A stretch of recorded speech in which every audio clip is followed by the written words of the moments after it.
사랑합니다. 축복합니다. 우리 가족들과 함께 옆에 보시면서 한번 인사해 주시기 바라겠습니다. 사랑합니다. 축복합니다. 지금 우리 모두는 아주 특별한 예배를 드리고 있습니다. 여러 가지 스마트 기기와 영상 매체를 활용하고 있긴 하지만 본질적으로 이 예배는 초대교회에서 드렸던 예배, 초대교회에서 가정에서 드렸던 그 예배를 우리는 이 시대에 우리가 살고 있는 이 공간에서 새롭게 경험하고 있는 것이다 라고 말할 수 있습니다. 이 경험을 통해서 우리의 신앙이 견고하게 흔들림 없이 있기를 주님의 이름으로 기도합니다. 뿐만 아니라 신앙이라는 것 자체가 예배당에 국한되어 있지 않고 우리가 속해 있는 가정과 또 일상 속에 확장되는 계기가 되기를 바라겠습니다. 더불어서 우리 전회님도 아까 그런 기도를 드렸지만 매주 만나고 매주 얼굴을 보고 함께 악수를 하고 하는 이 공동체적인 영적인 공동체라는 것을 다시 한번 그 가치가 얼마나 귀중한지 소중한지 깨닫는 그러한 귀한 시간이 또한 되기를 바라겠습니다. 그래서 이제 다음 주에는 저희가 3주 동안이나 함께 얼굴을 보지 못했는데 다음 주에는 9시와 11시에 얼굴을 보려고 합니다. 광고해 드린 것처럼 이렇게 여러 가지 안전조치를 좀 취하고 예배를 드리려고 합니다. 함께 협조해 주시고 너무 염려하거나 걱정하지 마시고 함께 예배 드릴 수 있는 귀한 은혜가 있기를 바라겠습니다. 지난주에 제가 교회는 어떠한 곳인가 라는 곳에 대해서 말씀을 드렸습니다. 교회는 하나님의 백성이고 그리스도의 몸이고 그리고 성령의 공동체다 라고 말씀을 드렸습니다. 하나님의 백성으로 그리스도의 몸으로서 교회는 하나님의 일을 하는 곳입니다. 좀 다르게 보면 하나님의 백성으로 그리스도의 몸으로 교회는 하나님의 일을 하는 사람들, 하나님의 일을 하는 사람들이라고 이야기할 수 있습니다. 즉 교회는 하나님의 일을 하는 사역자들이라고 말할 수 있습니다. 그렇다면 구약시대에 성경에서 나오는 하나님의 사역자들, 하나님의 일을 하는 대표적인 사역자는 누구일까요? 여러 사람들이 있지만 제사장들이라고 말할 수 있습니다. 물론 아브라함을 대표로 하는 족장들도 하나님의 일을 했고 그리고 모세와 엘리야를 대표로 하는 선지자들도 하나님의 일을 했습니다. 뿐만 아니라 다윗과 솔로몬 같은 왕들도 하나님의 일을 했습니다. 그러나 아론을 필두로 하는 많은 제사장들이 하나님의 일을 했습니다. 구약시대에 하나님과 사람 사이에서 어떤 중재자 역할을 했던 그러한 사람들이 바로 제사장들이라고 이야기할 수 있습니다. 그렇다면 성경에 있는 이러한 제사장들이 지금 이 시대에는 누구라고 이야기할 수 있을까요? 이 시대의 하나님의 제사장은 누구겠습니까? 어떤 분들은 목회자 혹은 신부님 이렇게 생각할 수 있습니다. 아마도 그분은 의식하지 못할지 모르겠으나 그러한 생각은 사제주의에 좀 이렇게 젖어 있는 생각이라고 말할 수 있습니다. 물론 많은 그리스도인들은 이 종교개혁의 여파로 인해서 루터가 말한 것처럼 만인 제사장이라는 것을 배웠기 때문에 또 모든 성도가 다 하나님의 제사장이다 라고 이야기합니다. 그런데 이런 식의 구분은 조금 우리가 생각해 볼 필요가 있습니다. 이러한 직분과 사람을 이렇게 다이렉트로 연결시키는 건 그 시대가 가지고 있었던 어떤 시대적인 배경, 특별히 성경에서 가지고 있는 그 시대적인 배경을 고려해 볼 때 그렇게 적합해 보이지 않습니다. 구약이라는 그 시대에는 신정국가 시대입니다. 다른 말을 말하면 정치와 종교가 분리되지 않았던 시대입니다. 하지만 우리가 살고 있는 이 시대는, 이 현대의 국가는 정치와 종교가 분리되어 있습니다. 엄격하게 분리되어 있는 시대를 우리는 살고 있습니다. 그래서 구약의 제사장들은 그 구약 시대에는 제사장인데 종교적인 역할만 한 것이 아니라 사회적인 역할도 함께 했다라는 사실을 우리가 잊지 말아야 됩니다. 즉 제사장은 단순히 제사를 집례하는 것으로 그의 역할이 끝난 것이 아니라 사회에서 그 공동체에서 하는 역할들이 있었다는 거죠. 그곳에서 제사장들은 율법을 가르쳤고 또 백성들이 어떠한 삶을 살아야만 하는지 본을 보여주고 그것을 지도했습니다. 뿐만 아니라 병든 사람을 진단해주고 그가 어떤 병인지를 확진해주고 또 병이 나았는지를 확인합니다. 더불어서 어떠한 문제가 있을 때 그것을 재판하고 판단하는 일까지도 했습니다. 그리고 이러한 제사장은 전국에 흩어져 있는 겁니다. 도피성을 중심으로 해서 수백 명, 수천 명의 제사장들이 곳곳에 흩어져서 백성들과 함께하며 그 백성들의 어떤 이러한 피로들을 채우고 이러한 안내들을 해줬던 사람이 바로 제사장들입니다. 이러한 제사장에 대해서 그 백석대의 장동민 교회사 교수님은 이런 이야기를 했습니다. 오늘날로 치면 이러한 제사장은 법률, 의료, 행정, 교육, 목회 등의 공적 서비스를 담당하는 공복들이다 라는 말을 했습니다.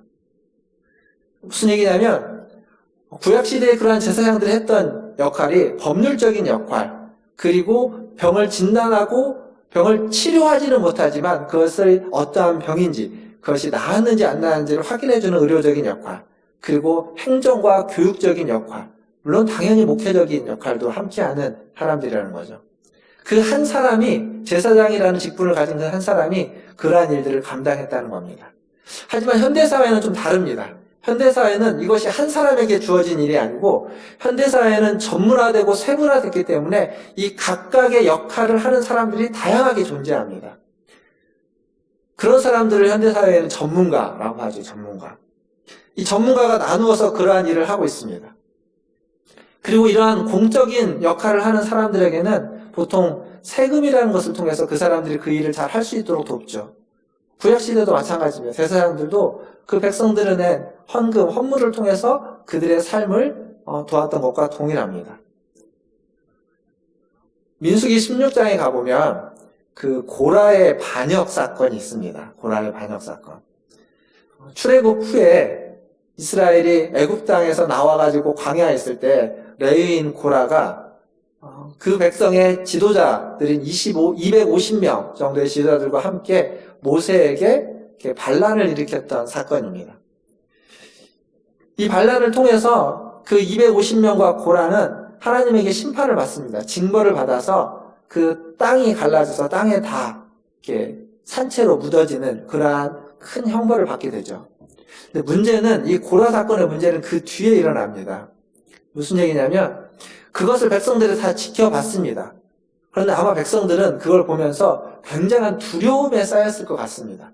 근데 그 두려움이 어떤 식으로 표출되냐면 모세를 향해서 더 큰 원망으로 표출됩니다. 그러자 하나님이 그 백성들의 그러한 원망의 소리를 듣고 그곳에 전염병, 성경에 연병이라고 나오는 전염병을 보냅니다.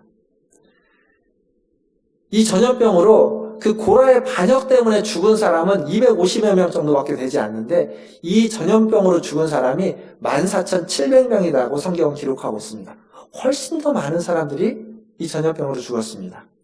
근데 이 전염병이 창궐했을 때 그때 모세가 아론에게 무엇을 시키냐면 제사장 아론에게 향로에 향을 피워가지고 백성들 사이에 들어가라고 말합니다. 민수기 16장 48절은 성경에 뭐라고 적혀 있냐면 이렇게 적고 있습니다. 죽은 자와 산 자 사이에 섰을 때 연병이 그치니라. 아론에게 그 향로를 가지고 죽음의 현장, 산자와 죽은 자가 함께 있는 그 현장에 들어가서 거기 가서 서라고 하는 겁니다. 그때 연병이 그쳤다라고 성경은 이야기하고 있습니다. 죽은 자와 산 자 사이에 섰을 때 코로나19로 인해서 지금 그것이 창궐한 시대를 경험하고 있습니다. 그 전염병 환자들 사이에 누가 들어가 있을까요? 보건당국과 의료진들이 그 사이에 들어가 있습니다. 들어갈 뿐만 아니라 일부러 그 사람들을 찾아냅니다. 찾아가서 그들을 검사하고 확인하는 거죠. 문진하고 검체라고 하는 가래를 채취하고 그것을 분석합니다. 또 그걸 통해서 증상이 있는 사람, 확진받은 사람들은 간호를 하는 거죠. 주사를 놓고 약을 처방하고 필요하면은 수술도 합니다. 위급 상황이 오면 보통 어레스트라고 하는 상황이 오면 아마 서슴없이 올라가서 CPR, 심폐소생술도 할 것입니다. 이들을 통해서 환자들은 진단을 받고 치료를 받습니다. 그리고 의심이 있는 사람들은 확인을 받는 겁니다. 이렇게 보면 앞에서 이야기했던 것들을 염두에 보면 이 보건당국과 의료진들은 어쩌면 이 시대에 하나님의 제사장들이라고 말할 수 있습니다. 그들 앞에서 우리나라 통계를 보면 67명이라는 분이 죽음을 맞이하기도 합니다.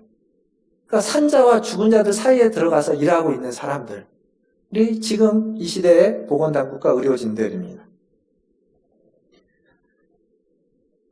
매일매일 수천 명의 사람들이 이 코로나 바이러스로 인해서 감염되고 또 때로는 아파하고 힘들어합니다.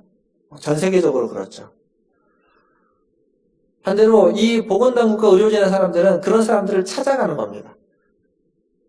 그들을 위해서 그들이 누구를 만났는지, 그들이 어떠한 동선을 갔는지를 확인하는 거죠. 또 그곳에서 밤낮 없이 그들을 간호하고 그들을 돌아봅니다. 그러다가 어려움을 당하고 또 목숨을 잃은 분이 계신다는 사실을 우리는 또한 알고 있습니다. 물론 그들 중에는 하나님을 믿지 않는 분도 계시고 하나님을 모르는 분도 계실 겁니다. 그러나 지금 우리가 알아야 되는 건 하나님의 일을 하는 사람들, 하나님의 제사장의 역할을 감당하고 있는 사람들이 그들입니다. 마치 성경의 이방 왕들이 하나님을 알지 못하고 믿지 않지만 하나님의 일을 했던 것처럼 말입니다. 그래서 우리는 이러한 보건당국과 의료진의 수고에 감사하고 또 그들에게 격려하고 또 그들의 의견에 경청해야만 하는 겁니다.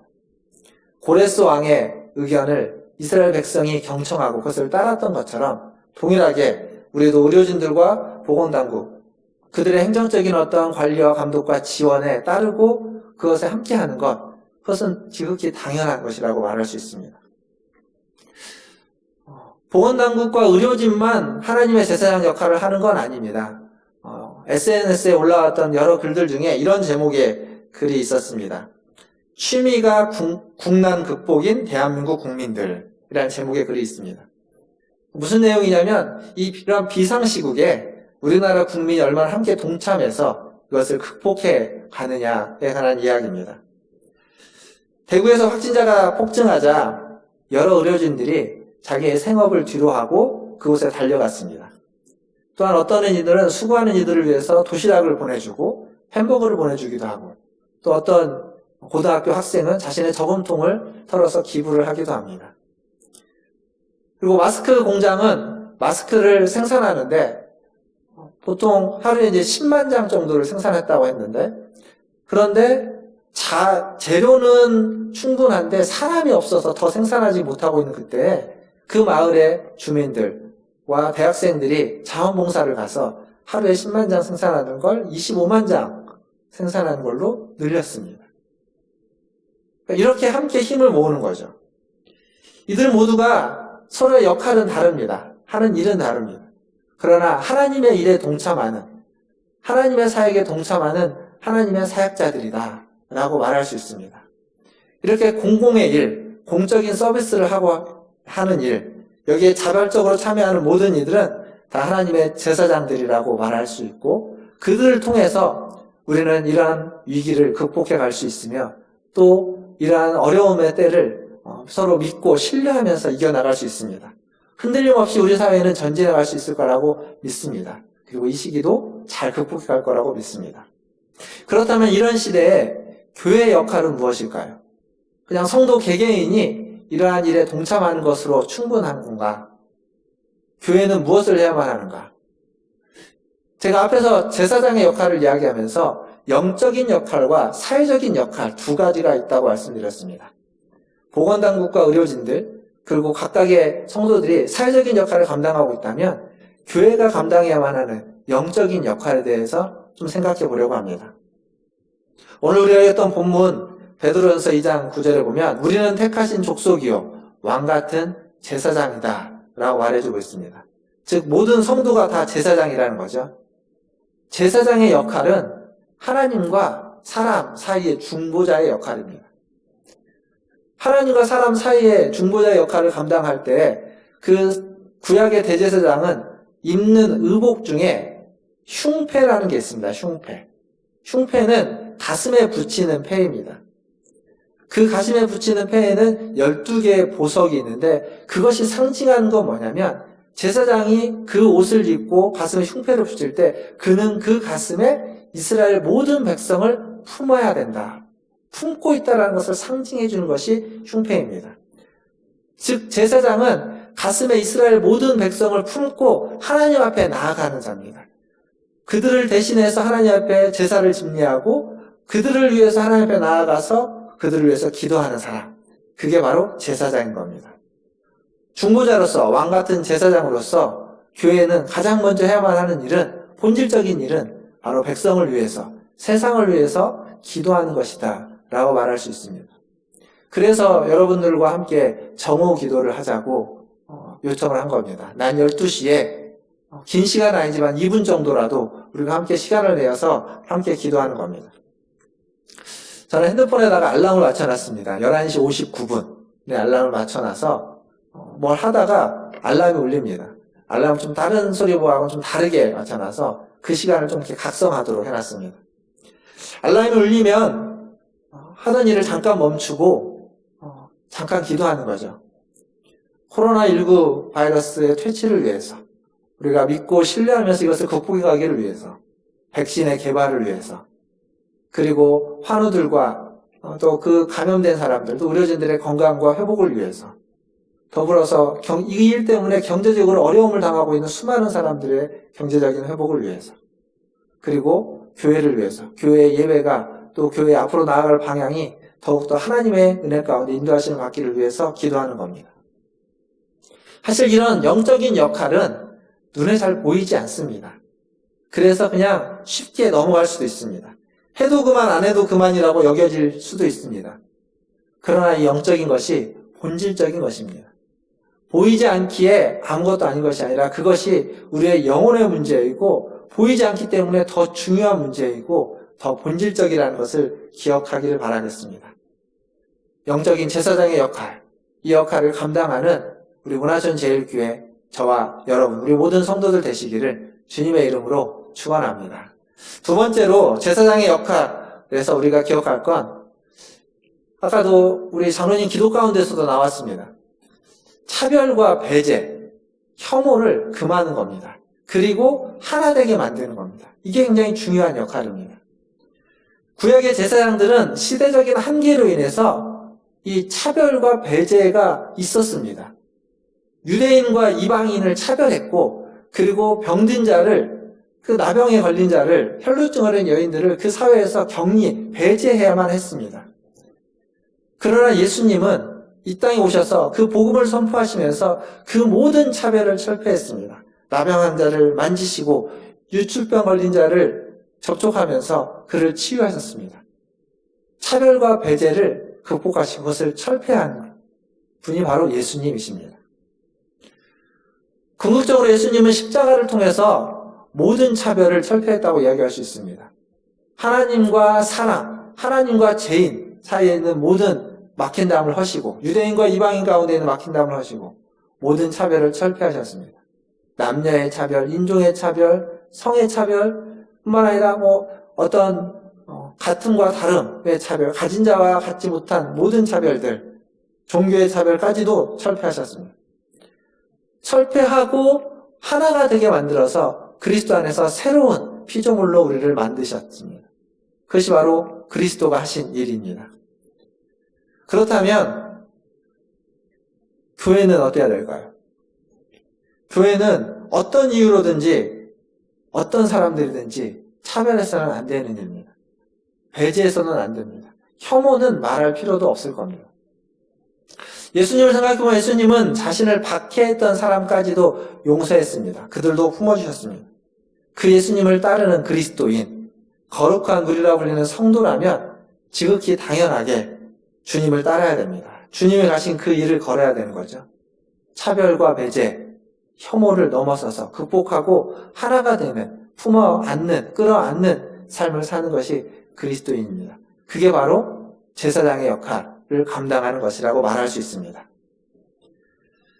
구체적으로 한 가지를 이야기하면 이렇게 말할 수 있습니다.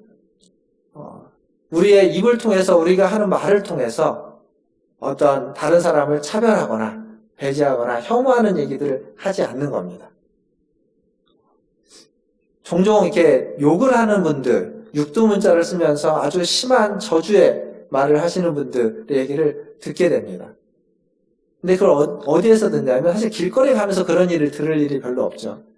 종종 교회에서 듣는 경우가 있습니다. 그것도 강단에서. 목회자들이 그러한 말씀을 하시는 분들이 있습니다. 물론 그 얘기가 뭐 어떤 분들에게는 좀 속 시원하고 사이다와 같은 말이 될지도 모르겠습니다. 그러나 절대로 그래서는 안 되는 겁니다. 그것을 인정해서도 용인해서도 안 됩니다. 그러한 사람은 절대로 그리스도를 따르는 사람이라고 이야기할 수 없습니다. 하나님의 사역자, 하나님의 제사장이라고 말할 수 없는 모습입니다. 하나님의 제사장이라면, 그리스도를 따르는 하나님의 사람들이라면, 그리스도인이라면 우리의 말을 통해서 모든 차별과 모든 배제와 혐오의 표현들은 없어야만 하는 겁니다. 우리의 말은 다른 사람들을 사랑하고 섬기고 하나 되게 하는 내 힘쓰는 말이 돼야만 하는 겁니다. 공적인 자리에서는 당연한 것이고 할 수만 있다면 사적인 공간에서까지, 사적인 자리에서까지 우리의 말은 그렇게 거듭나야만 하는 거죠. 오늘 말씀을 좀 정리하겠습니다. 지난 3주간 우리는 각 가정에서 예배를 드렸습니다. 이 예배의 형식은 어쩜 우리가 이렇게 예배 드릴 거라고 생각해 본 적이 없는 시간들이었습니다. 이걸 통해서 우리는 한 가지 중요한 질문을 던지게 됩니다. 예배란 무엇인가? 예배의 형식보다 더 중요한 것은 예배 자체라는 사실을 우리는 잊지 말아야 됩니다. 형식이 주는 안정감과 평안함이 있습니다. 그래서 사실 우리는 가정에서 예배를 드리고 영상으로 예배를 드리는데 지금도 여러분들이 보시는 것처럼 이렇게 이 자리에서 촬영합니다. 왜냐하면 이 모습이 우리 예배에 참여한 우리 성도들에게 훨씬 더 안정감을 주고 평안함을 주기 때문에 그렇습니다. 형식은 중요합니다. 필요합니다. 그러나 그 형식보다 더 중요한 건 예배 자체입니다. 예배를 드리고 있다면 예배를 자체를 드리고 있느냐 아니냐가 훨씬 더 중요하다는 사실을 우리는 기억해야만 합니다. 그리고 더불어서 하나님의 제사장이신 우리는 사랑하는 문화신여교회 동역자 여러분, 또한 우리와 함께 사회적인 공공의 일을 하면서 공적 서비스를 감당하고 있는 여러 하나님의 제사장으로서 역할을 감당하고 있는 수많은 사람들, 우리는 서로를 믿고 서로를 신뢰하면서 서로를 격려해줘야만 합니다. 그리고 서로를 축복해주고 서로를 기도해줘야만 합니다. 그것이 오늘 이 시대를 살아가는 우리가 해야만 하는 일입니다. 완벽할 수는 없습니다. 그 일을 하는 모든 사람이 우리가 불완전하고 완벽하지 못한 것처럼 공적인 서비스를 역할을 감당하고 있는 의료진들과 보건당국과 정부의 공무원들도 완벽하지 않습니다. 실수가 있고 실패할 수도 있고 잘못할 수도 있습니다. 더불어서 그 안에는 부정부패의 사람도 있고 썩은 사람도 있고 자신의 이익만을 탐하는 사람도 있을 겁니다.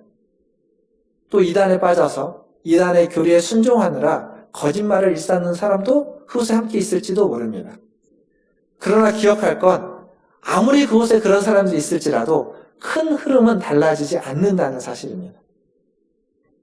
하나님의 제사장으로서 역할을 하고 있는 보건당국과 의료진들, 그리고 그 일에 함께 동참하는 수많은 국민들, 더불어서 우리 교회들, 하나님의 백성으로서, 하나님의 자녀로서, 그리스도의 몸으로서 영적인 역할을 함께 감당해가는 교회들이 있는 한 큰 흐름은 달라지지 않습니다. 이 위기 상황은 거뜬히 극복될 것이며 우리는 얼마 가지 않아서 조만간 다시 이전과 같은 일상으로, 아니 이전을 보다 더 풍부해지고 더 풍성해지고 더 서로 믿고 신뢰하는 공동체로서 살아가는 그 일상으로 돌아오게 될 줄 믿습니다. 말씀을 맺으면서 이상한 나라의 앨리스라는 영화에 있는 한 대사를 여러분들에게 이야기해드리고 싶습니다. 그 영화에 이런 대사가 나옵니다. 내 기분은 내가 정해. 오늘 나는 행복으로 할래. 라고 말합니다. 이 영화의 대사처럼 지치고 힘들었던 것은 다 내려놓고 시편 57편의 시인의 고백을 가지고 우리의 마음을 정하는 저와 여러분 되기를 주님의 이름으로 축원합니다. 시편 57편 7절 말씀 같이 한번 읽어보겠습니다. 이게 시인의 고백이고 시인이 정한 마음입니다. 시편 57편 7절 같이 읽겠습니다. 하나님이여 내 마음이 확정되었고 내 마음이 확정되었사오니 내가 노래하고 내가 찬송하리이다. 아멘. 세번역 성경에는 이 부분을 그렇게 적어놨습니다. 하나님, 나는 내 마음을 정했습니다. 나는 내 마음을 확실히 정했습니다. 내가 가락에 맞추어 노래를 부르겠습니다. 이 시간 우리의 마음을 정하십시오. 여러분의 마음을 정하십시오. 하나님을 노래하고 하나님을 찬양하기로. 그래서 오늘 하루 하나님을 노래하고 찬양하는 마음이 우리 모든 저와 여러분 안에, 우리 모든 성도들 안에 가득하기를 주님의 이름으로 축원합니다. 우리 함께 기도하겠습니다.